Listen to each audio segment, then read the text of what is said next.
Hey everyone, John from Roller Cam. I've been on rivers since the 90s, whitewater kayaking, pack rafting, and I've always looked at these big rafts and felt intimidated by them.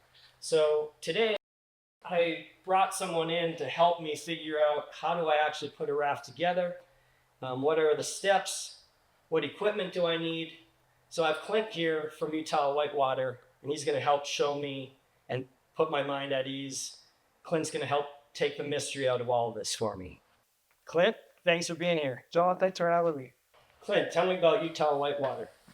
Yeah, I've been rafting for like in the 80s and the whole time. And we've had the store here in Midbelt for 13 years now.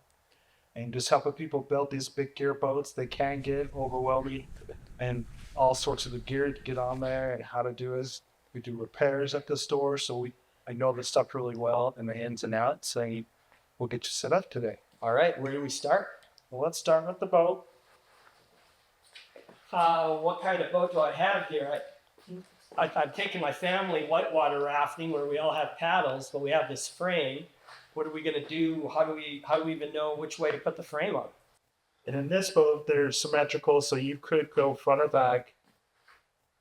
Certain times we like with the floor valve. So this one here, it inflates the floor. And this one, a lot of people wonder what it is. It's called a pressure relief valve. So your floor gets so full and it releases air, especially on a hot day. So you don't damage your floor. So that's automatic. That's automatic. So the trick is when we fill this thing completely full, we don't want to cover those valves in case we have to pump it up. Depending on the frame, either that will be your front or it could be the back as long as we have access. So however the frame is going to sit on the tubes itself, this can be front or back as long as that's not covered. Right. So we adapt to whatever frame we have. Yes. Great. What are you doing right now? So we're putting the straps in on here because this frame has got some pre-cut holes. So it's easier to run the straps now before we put it on the raft. And then the idea is once we get it strapped in, you want to have the strap and the buckle. So if you're sitting in the captain's chair, that you can pull towards you. If you put it so you're pulling away from the river, it's really hard to get the leverage. But if I'm sitting here rowing, I can just grab the strap and cinch it down real quick. So to clarify, we're doing all of this because once it's sitting on the boat, you can't get a strap between the metal and the rubber of the raft. It's actually not as heavy as I would have thought. It could be a little lighter, but so we're just going to walk around. And then we set it down. I guess one thing to point out, there's a wedge strip on this boat. This pad here, we want the frame to sit on that. And that's how we kind of line up that, because when the boat's hitting the rapids, it's kind of vibrating. And that way we're not putting a hole in the boat, we're just kind of wearing on the pad. There's an extra layer of durability added to the boat just for this raft. Yep. I see. We've got the frame on. What comes next? How do I strap? Where do I strap? What do I do? So now we want to strap it down at 4 points to keep the frame from moving around. It makes it easier to kind of rig the rest up when we start yanking and pulling. This whole frame is only going to be strapped down by in 4 places? Yes. That's it? That's all it takes? Yep. Well, that's great. So we go to each D-ring on the 4 corners. Each D-ring. All right. What size straps are we going to use? So we're going to use the roller cam, the 1.25 inches. A roller cam, 1.25 inches. Here's a pro tip. If you ever get a real long distance here and you don't want this buckle to slide, you take that, come back in here. This way I can make this adjustable and it slides, and then once I go through,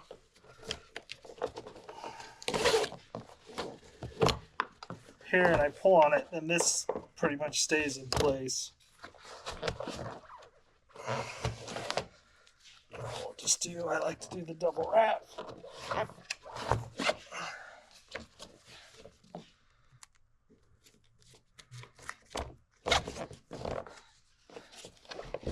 And bam.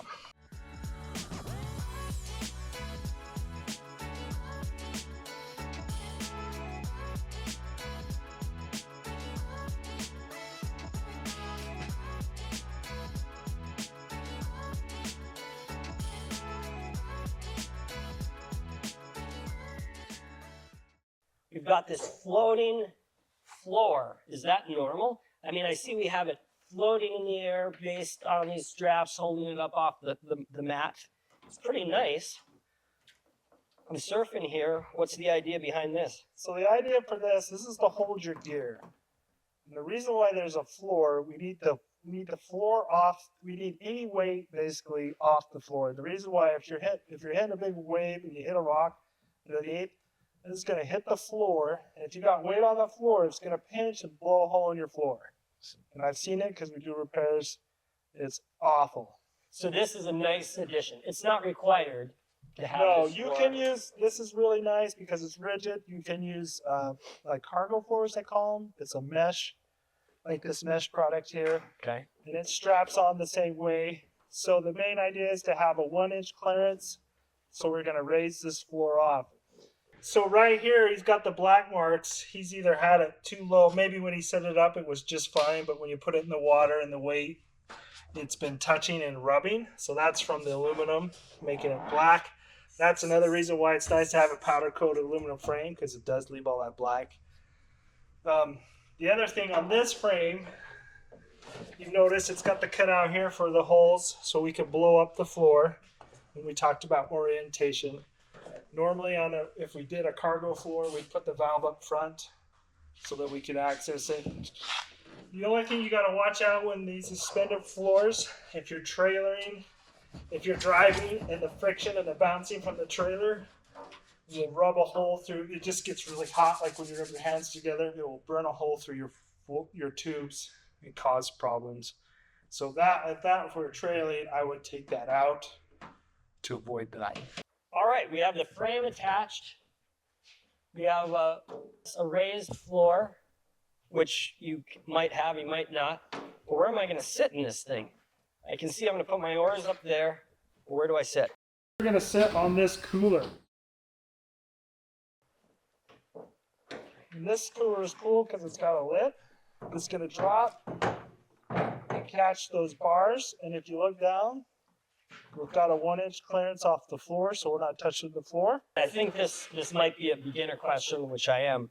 Which comes first, the cooler or the frame? Because they built the frame to this cooler to make it just match perfectly? Or is that a standardized size frame and the cooler, they make the coolers So to match on this frame, this one bar is adjustable. I love it. So then no matter whatever cooler you have, you can unbolt those, slide it to match and then the just cooler. retighten it. We're going to want to strap this down, I'm assuming. Yes. A little pro tip for extra safety. And normally I would use a 4-foot on this. And then again, I like to pull them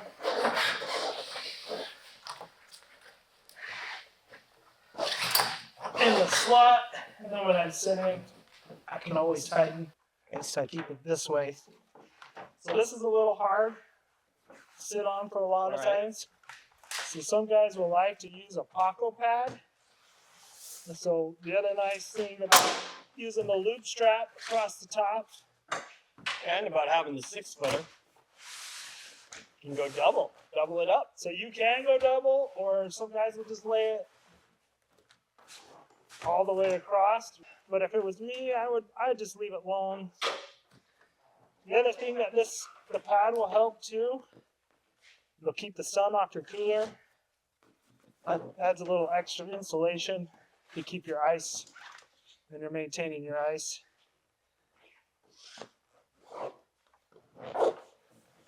But this pad is a little long. I'll bring it forward and kind of roll it.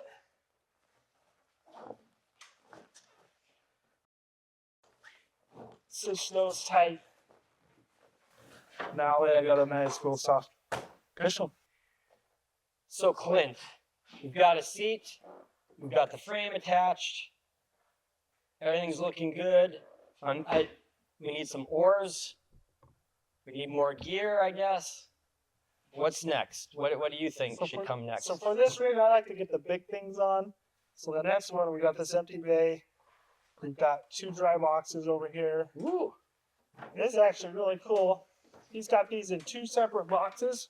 because these can get really heavy. So it's nice that these are actually in halves, and you can stick them in and you can actually weigh that down, because once you get a bunch of junk in there, it's going to be heavy. So then we'll throw those two in there. Even better. These boxes are cool because they're kind of tapered. But you got that tapered nice, okay? It gives you a little extra storage space in your dry box.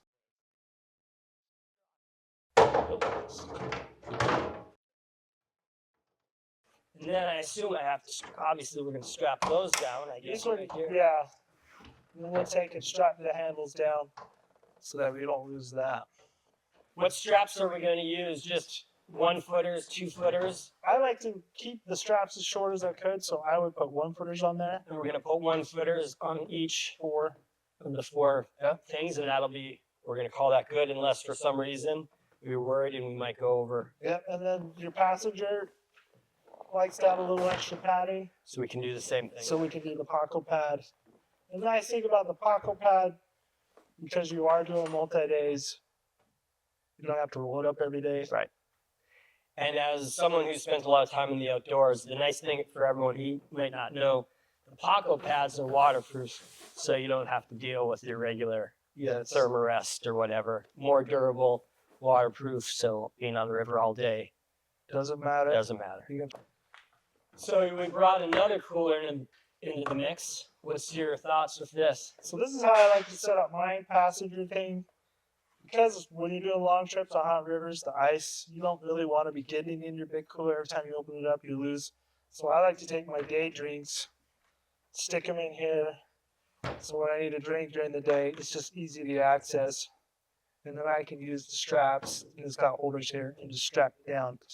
I'm just wondering, what are the things that I have to have when I go down the river? I mean, maybe not have to, but what are the more important items I need? I see we have a toilet over here. Where are we going to put that? That is important because most rivers are permitted. So you will have regulations, and they vary between each river. So a lot of them do require a commercial toilet. This is the eco-safe, and you usually put it in an ammo can. So you got the toilet that slips in here, and then that just sits on top, and that will act and make your requirements. As we say in the Midwest, slicker than. Yeah, that's right. But I like to load the heavy stuff on first, so I'll start putting the toilet in the middle. We also want to have a hand wash station. It's clean. We've got a fire pan. Even if there is no fires allowed, you have to take one. You have to have a fire blanket for it. And again, these are kind of the heavy stuff we'll put down. We've got us a grill here. This is kind of a lightweight one. I guess what I'm wondering, though, is that's a lot of loose things. A lot of loose, small items. How am I going to get all of those loose, small items Yeah, that's just into this flat bottom? yes. This is kind without of losing it? this is kind of our gear pile. This is going to be our captain's spot, and that'll be for our passengers up front. So we're going to make this huge pile of all this stuff back in here. All right, let's We do do need it. to keep a little room clear because we got to manage our motor too on this trip. All right, let's make our gear pile then. Let's go for it. So Clint, we can use these dry boxes to store lots of that gear. So Yes. what kinds of things are we going to put in there? Are we going to put the toilet in there? We're not gonna put the toilet in there. We're gonna put stuff that we want just to stay dry and easy to access. Well, like we can put our stove in here because we don't want that to get wet. Wash your fingers. This is a sand mat. This is really nice to catch food, and or if you're gonna sleep underneath.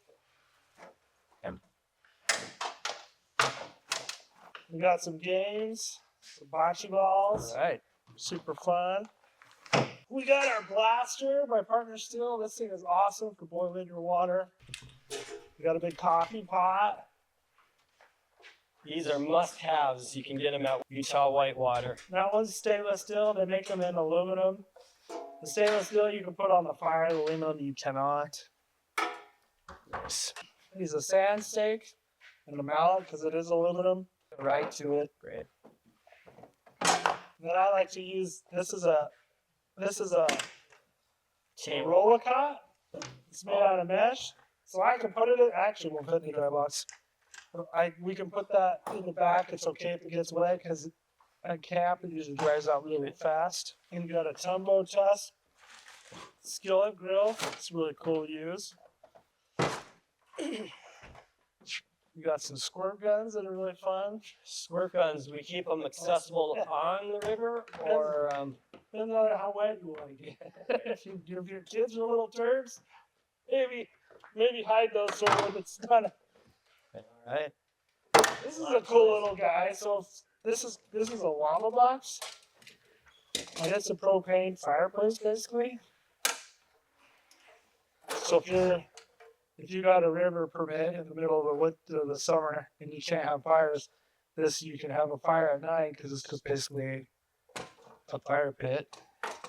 And then it does. Did you say it's propane? Yeah, just got a propane thing right there. Oh yeah, on there. Yeah. You can actually grill on it, and then the grill turns into a little stand. This first aid kit is a My Medic first aid kit. Highly recommended. We just got For the stoves. a stove for those coffee drinkers in the morning. Just a little quick rolling. Those are the small items. So all the small items are going to go in the box. Yeah. Latch down. And then again, we can put the strap across the top if you're worried about it. Absolutely. Do I need a motor? Yes and no. On the bigger trips, there's a lot of flat water. It's really nice to have a motor, All right. especially on cataract. Anybody knows about that? So I'm putting it on. And when I put it on, I'm only using it for the flat water section, so I want to strap it down with that. I mean, Okay. it would be nice on the rapid, but you can hit rocks. It's just hard to navigate. All right. So you strap it down if you are going to do a rapid, you can pull it off the back, put it over here. And then we've got the gas can and the hoses. And you want to be careful with these because they do not like sand, and all our rivers are super dirty and muddy. So the hose should go into a dry bag. I like to put it in a dry bag, and then I would take some plastic and put some rubber bands to make sure these little orifices and stuff don't get sand in them and clog them up. And we're going to just strap that down. You strap that down here. And that's another tricky thing to calculate your gas if you're going to need extra gas. I think this is a great time for me just to show that Utah Whitewater makes a really great bag for all of your strapping needs. Because obviously a boat like this needs a lot of straps. So being able to keep track of all of your straps, have different size straps. Anytime you have different gear, suddenly you're going to need another strap. And so we have a strap bag to pull out for whatever we need. So on this frame, we've had a custom frame done, and it's really sweet because we've got some sitting platforms. Because let's face it, if you're trying to sit like this and turn the sucker, it's going to crank your neck. It's just awful after a long time. So you can do a couple of things. This one's got the extended arm, which I like, because then I can stand here and just got the throttle inside and sit down on the nice pads. So you just got ways to work yourself around. It makes for a really nice motor mount. Now we have this space in the back. We want to fill up with gear, and we take the heavy stuff and we put it on the bottom. Yeah. All right. So we have our toilet system. Gotta have that. And you mentioned a moment ago that we should probably turn this sideways because we're going to put a table over the top. Is that Yeah. right? So sometimes you can put the table up front if you have a different configuration, not with the dry box. You have an open bay.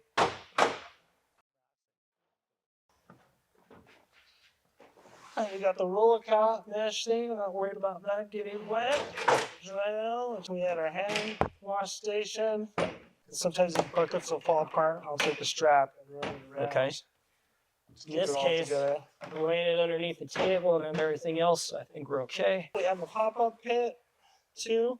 This is the aluminum one. It's nice, lightweight. This is for campfires. Campfires, if it's permitted. We have that lava box if we wanted. You still have to take one. They're required on some river permits, so you always have to check your regulations on what is required. And even though you can't use it, you have to have it. It's just the way it is. And we have our camp table. So this table is sweet. It's a 2-in-1. It's made by STG. They're called nesting tables, as you can see. There's one table on top and the second table on the bottom. This is kind of like a 2-for-1. So when you have your kitchen set up, This is a little bit of a bonus. This is the grand this is really Taj nice. Mahal here. Yeah. It's aluminum, so you can put your partner's steel stove on top of it. Step across. And also too with this table now, so now we would take and secure it down, and that's going to help keep the gear that's underneath in here. Okay. So we can take a couple of straps, and it's got nice holes everywhere, so you can strap where you can find a. Now we'll just do all 4 corners.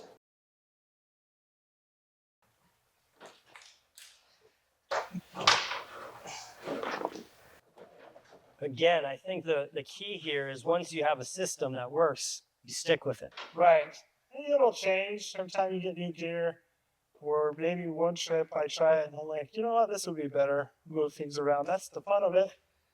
It's not always has to be one way. You can always just make it your own, you know. So I think now that we got that on, we can throw our soft goods, luggage, bags. So we're just adding our gear bags. Yep. Aquapad.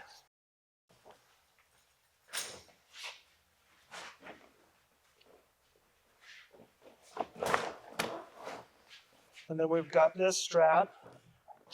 It's called the spider strap. And this thing's cool because it fans out.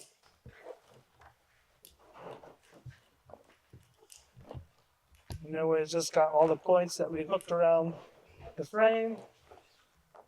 Just bring it up.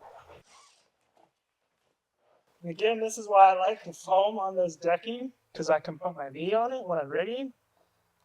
A lot of them have the diamond plate, or it's just a bar. It's just, you know, I'm getting old, so it hurts. So I really love that.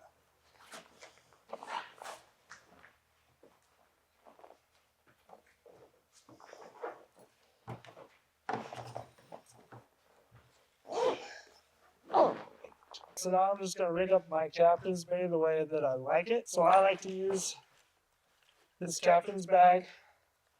It's made by Summits. So this is just nice to have my personal gear. I've got extra straps in here. I'll put my helmet in there. I want to have some snacks. You know it's going to get a little wet. It's not the end of the world. I have this little other one. This is called Amy Long. That's a local guy that sells for us. And this is just kind of a nice little, kind of call it a catch-all, so whatever. You just got little things, sunglasses, garbage. And I like to have an Nalgene bottle. So we have a cup holder. And this you can put anywhere. You can put it underneath here. They just Velcro to the bars. And we can get all these accessories at Utah Whitewater. Yep. Some people like to have music. Turtle boxes are awesome. They're loud. They've got 2 strap points. So I can, once I get everything laid out, I can strap it where I can get to it. And then obviously it needs a phone. So I like this Pelican case because it's pretty rugged. It can take a beating. And the other thing that I like about it, the strap points are right here. And I can open it and still have it strapped down. And that's just right there. And I can get my phone, take pictures. Yeah, and that's there. Okay, so we gotta have a spare pump. We're just gonna take this one. This is the nice thing about the spider. I can always add to it. Yeah. And then also we want to have safety.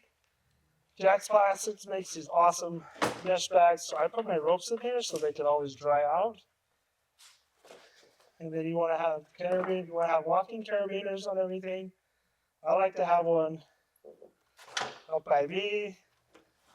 So I'll hook it up there. This is a bow line bag.